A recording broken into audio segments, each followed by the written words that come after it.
MP board class 10th वाले सभी students ध्यान दें, सामाजिक विज्ञान का जो पेपर है 7 जनवरी 2026। प्यारे विद्यार्थियों, ये पूरा पेपर और सॉल्यूशन आ चुका है।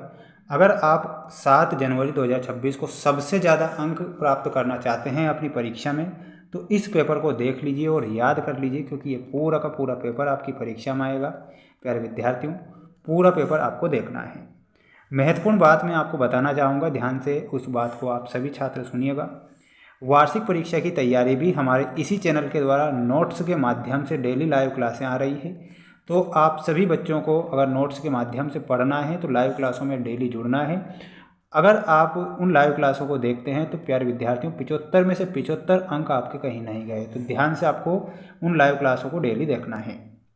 आइए शुरुआत करते हैं हमारे प्रश्नों से जो आपकी परीक्षा में आ रहे हैं। प्यारे विद्यार्थियों, पहला ही प्रश्न आपकी परीक्षा में आपसे पूछा जाएगा। देखिएगा, चारागाह क्या है? प्रश्न क्या है? चारागाह क्या है? इसमें आपको लिखना है प्राकृतिक घास से ढकी भूमि को चारागाह कहते हैं। तो यहाँ पर आपको प्राकृतिक घास से ढकी भूमि जिसे चारागाह कहा गया है।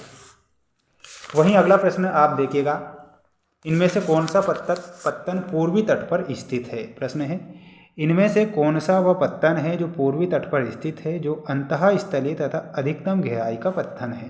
प्यारे विद्यार्थियों, इसमें आपको विशाखापट्टनम करेक्ट उत्तर के रूप में लिखना है। Visakhapatnam will be correct answer.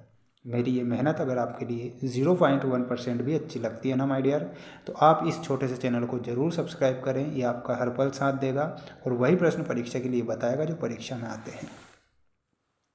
ET Paul music company ने नई सदी का उदय शीर्षक से एक संगीत की किताब प्रकाशित की थी। तो वो कब की थी? वो की थी सन 1900 में।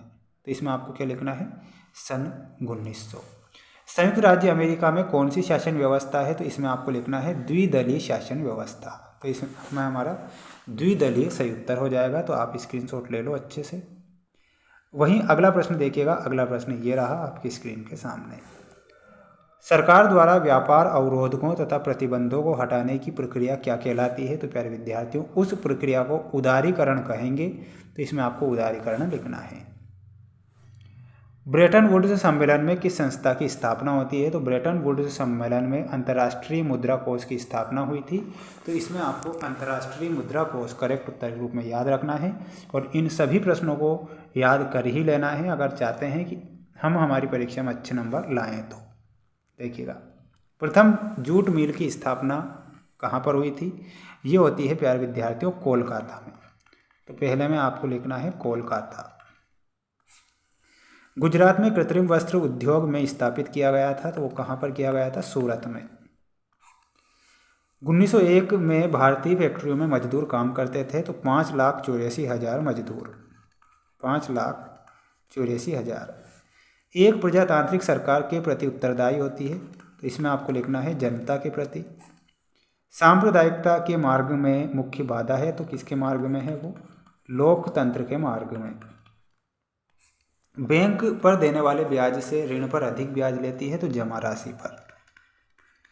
इसमें क्या लिखना है? जमा राशि। स्क्रीनशॉट ले लीजिए और इन प्रश्नों को याद कर लीजिए, क्योंकि ये प्रश्न परीक्षा में आएंगे। प्यारे विद्यार्थियों, बिल्कुल भी आपको अब हल्के में नहीं लेना है पेपर को, क्योंकि पूरा पेपर आ चुका है। मध्य प्रदेश में स्थायी वनों के अंतर्गत सर्वाधिक वन क्षेत्र हैं। तो बिल्कुल ये सत्य है। जे.एन. टाटा ने जमशेदपुर में भारत का पहला इस्पात कारखाना खोला था। ये भी सत्य बताना है। 19वीं सदी की शुरुआत तक पूरे इंग्लैंड में भाप के सिर्फ 120 इंजन थे। ये गलत है। नागरिकों की गरिमा तथा स्वतंत्रता बनाए रखने के लिए राजतंत्र प्रणाली सबसे अच्छी है। तो ये गलत होगा। भारत के पड़ोसी देशों में मानव विकास के लिहाज से नेपाल की स्थिति अच्छी है। तो ये गलत है। छोटा नागपुर का पठार खनिज संपदा में भारत का सबसे संपन्न क्षेत्र है। तो ये आपका सत्य है। वहीं अगला प्रश्न देखिएगा, अगला प्रश्न ये रहा आपकी स्क्रीन के सामने। टिहरी बांध कहाँ पर है? तो टिहरी जो बांध है वो उत्तराखंड में स्थित है। उत्तराखंड।